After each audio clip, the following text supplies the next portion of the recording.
نبی کریم صلی اللہ تعالی علیہ وسلم نے ارشاد فرمایا، تین لوگ ہیں جنہیں دیکھ کے رب مسکراتا ہے۔ یا رسول اللہ صلی اللہ علیہ وسلم وہ کون کون سے؟ تو محبوب فرمانے لگے، ایک وہ بندہ ساری مخلوق سوئی ہے، آدھی رات ہے، رات کا پچھلا پہر ہے، اس نے اٹھ کے وضو کر لیا، مصلی پہ کھڑا ہو گیا، خدا کی یاد فرمائے، اسے دیکھ کے رب مسکراتا ہے جو اس کی شان کے لائق ہے۔ مسکراتا ہے اللہ، یہ تو سونے کا ٹائم تھا، یہ تو گہری نیند آنے کا وقت تھا، رات کا پچھلا پہر، رات پوے تے بے دردانو نیند پیاری آوے، درد مندانو یاد سجن دی ستیاں بھی آن جگاوے، اور ساون کی کالی راتوں میں جب بوندا باندی ہوتی ہے، وہ راتوں کو اٹھ اٹھ روتے ہیں جب خلقت ساری سوتی ہے، اللہ مسکراتا ہے۔ اور سننا میرے بھائی، میرے نبی پاک صلی اللہ تعالی علیہ وسلم فرماتے ہیں، جب مسلمان نماز کے لیے صفیں بناتے ہیں، ترتیب لگ رہی ہوتی ہے، اب اللہ کی بارگاہ میں کھڑے ہوں گے، قیام کریں گے، رکوع کریں گے، سجود کریں گے، فرمایا جب مومن صفیں بناتے ہیں تو رب دیکھ کے مسکراتا ہے،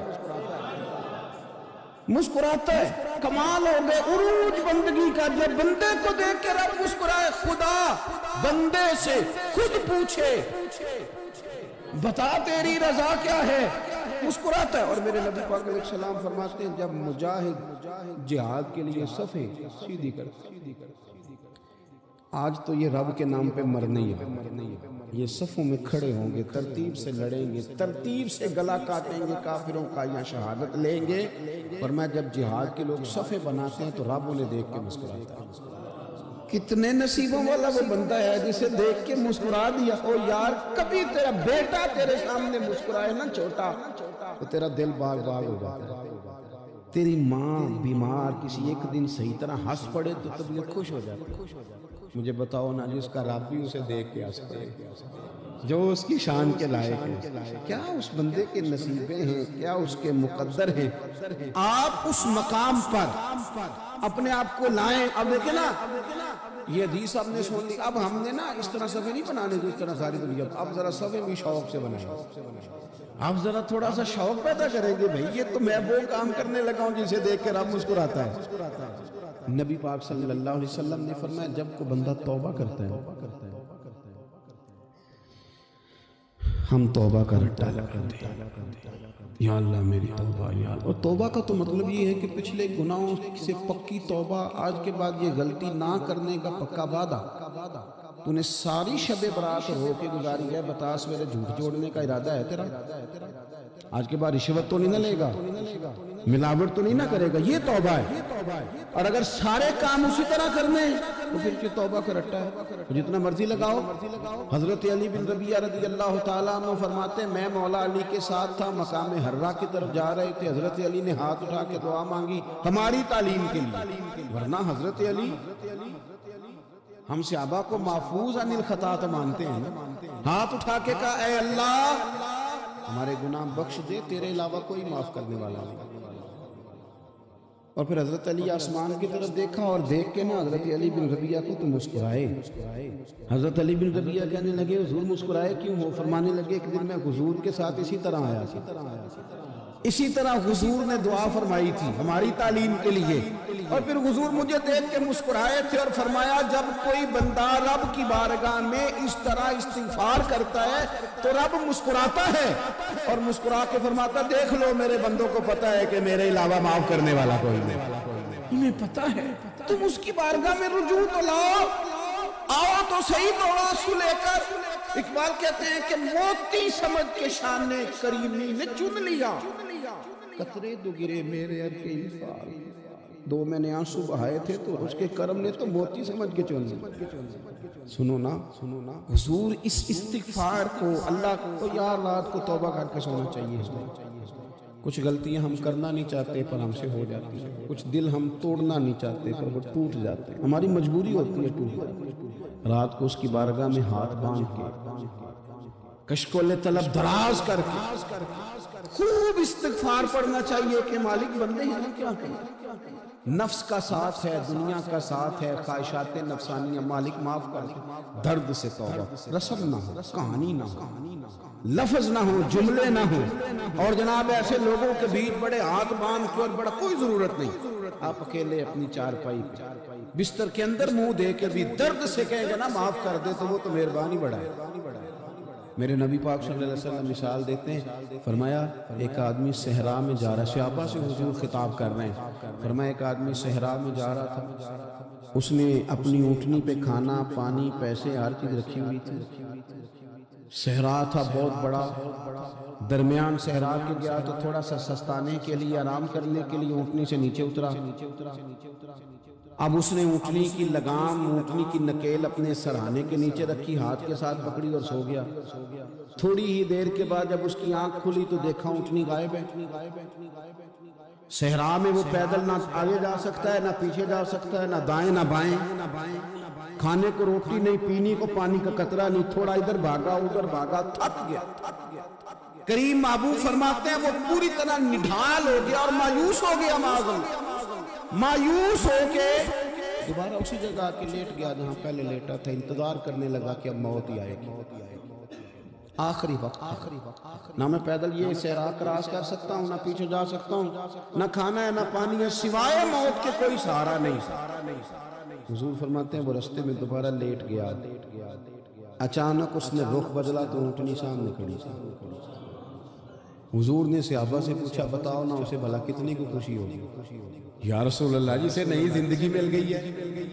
آپ دیکھیں نا سارے ڈاکٹروں نے کہہ دیا کہ اس کے جو گردے معدہ جگر ہر چیز ختم ہے، گھر لے جاؤ خدمت کرو، ہر طرف پریشانی ہے۔ وہ بندہ بھی سمجھ گیا ہے کہ آخری وقت، کل جاؤں پرسوں جاؤں، تیاری ہو گئی، سب لوگ آ گئے، باہر والے بھی آ گئے، یہ ماحول ایک عجیب رنگ اختیار کر گیا۔ اچانک ایک ڈاکٹر نے آ کے کہا نہیں غلطی لگ گئی۔ مجھے بتائیے انداز کیا ہوتا ہے؟ بغیر دوائی کے بندہ اٹھ کے کھڑا نہیں ہو جاتا، میں تو بچ گیا ہوں۔ نبی پاک صلی اللہ علیہ وسلم فرمانے لگے اس کی اونٹنی مل گئی، بتاؤ بھلا اسے کتنی خوشی ہوگی؟ یا رسول اللہ وہ تو دوبارہ دنیا میں آ گیا۔ حضور فرمانے لگے اسے کچھ بھی خوشی نہیں ہوئی۔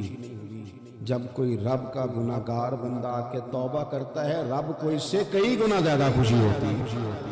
میرا بندہ آ گیا، میرا بندہ آ گیا، میرے گھر آ گیا، اس نے آنسو بہائے، اس نے کہا اللہ میں تیرا ہوں، تیرا ہی رزق کھاتا ہوں، تیری ہی زمین پہ رہتا ہوں، تیرے نام سے میری سانسیں چلتی ہیں۔ وہ آ گیا، فرمایا اس اونٹنی والے سے زیادہ رب کو خوشی ہوتی ہے جب گناہگار آ کے توبہ کرتا ہے۔ گناہگاروں کے آنسو اس کی بارگاہ میں بڑے مقبول ہیں، لیکن ہم رسم ادا کرتے ہیں، توبہ نہیں کرتے، ہم اپنے آپ کے ساتھ دھوکہ کرتے ہیں، جھوٹ بولتے ہیں۔ ہم بندہ کوئی ناراض ہو جائے تو ہمیں کوئی نہیں نیند آتی، اس کے گھر چلے جاتے ہیں۔ ہم اپنے سارے رشتوں کو تعلقات کو مینٹین کر کے رکھنے کے عادی ہیں، ہمیں پتہ ہے کہ وہاں میں نہیں جا سکا تو بیٹا بھیجتا ہوں، فلاں شادی پہ میں نہیں جا سکا تو بھتیجا بھیجتا ہوں، بھائی بھیجتا ہوں، ہر تعلق کا ہم نے خیال رکھا کوئی روٹھ نہ جائے۔ کمال ہے نا، یہ نہیں سوچا کہ اگر رب روٹھ گیا، جب وہ روٹھ جائے نا تو سارے رشتے بھی بندے کے پاس موجود ہوں تو کوئی کرامت نہیں ہوتی، پھر کروڑوں روپیہ جیب میں ہو تو ڈاکٹروں کی دوائیاں اثر نہیں کرتی۔ وہ روٹھ جائے تو پھر انسان اس طرح سے پھسلتا ہے کہ بڑے بڑے اس کے پاس دروازے ہوتے ہیں پر کسی جگہ اس کا ہاتھ نہیں لگتا۔ خدا را سنو، نبی پاک صلی اللہ علیہ وسلم کے پاس مہمان آ گیا، بخاری مسلم ہے، حضور نے ازواج مطہرات کے گھروں میں پیغام بھیجا کوئی چیز ہے ضیافت کے لیے؟ یا رسول اللہ کچھ بھی نہیں، یہ دو جہاں کے شاہ ہیں اور پاس کچھ رکھتے نہیں، دو جہاں کی نعمتیں ہیں ان کے خالی ہاتھ۔ یا رسول اللہ کوئی چیز بھی نہیں۔ حضور نے صحابہ کے مجمع پہ نظر ڈالی، یا رسول اللہ صلی اللہ علیہ وسلم حکم ہو، تو حضور فرمانے لگے تم میں سے کوئی بندہ ہے جو اسے گھر لے جائے روٹی کھلائے؟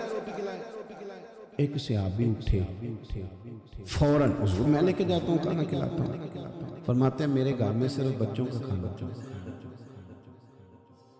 یہ نہیں کہ فریزر بھرا ہوا ہے نعمتوں سے، صرف بچوں کا، یہ نہیں کہ کسی کو دیکھ کے اپنی ہنڈیا پہ برتن دے لیا، صرف بچوں کا کھانا۔ کہتے ہیں گھر گیا، بیوی سے کہا کیا کیفیت ہے؟ کہنے لگی بچوں کی روٹی ہے۔ میں نے کہا بچے سلا دے، صبح ناشتہ کر لیں گے. تو کہنے لگی آپ کیا کھائیں گے؟ تو میں نے کہا نہ میں کھاؤں گا نہ تم کھائے گی، مہمان جو نبی پاک کا ہے. کہا اچھا اب ذرا تجویز دیکھو میاں بیوی کی سوجھی آپس میں. کہتے ہیں کھانا لگا دینا کیونکہ ایک آدھ بندے کا کھانا ہے. اپنی غربتوں کا ہر جگہ اظہار کرنا، رونا رونا. یہ دیکھو غربت کیسے چھپائی جائے. اس کو کہا نہیں کہ چل تو تھوڑا رحم کھا، تو آیا ہے تو تھوڑا رحم کھا. یہ نہیں کہا اٹھ کے نا تو کھانا رکھنا اور اٹھ کے نا چراغ ٹھیک کرنے کے بہانے بجھا دینا.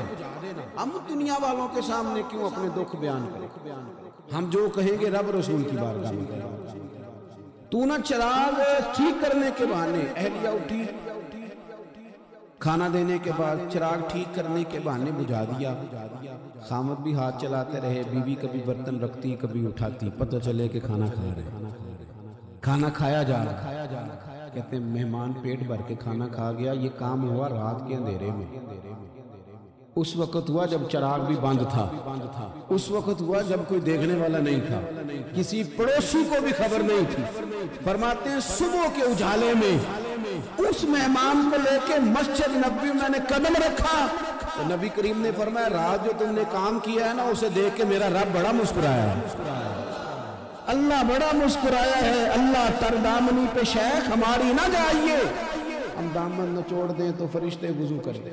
یہ شان ہے صحابہ کی. نبی کریم علیہ السلام نے فرمایا رب رات مسکرایا تیرا یہ انداز دیکھ کے، اور اس نے قرآن نازل کیا وَيُبْصِرُونَ عَلَىٰ أَنفُسِهِمْ وَلَوْ كَانَ بِهِمْ خَصَاصَةٌ. کچھ لوگ وہ ہیں جنہیں بڑی بھی ضرورت ہو تو دوسروں پر اثار کرتے.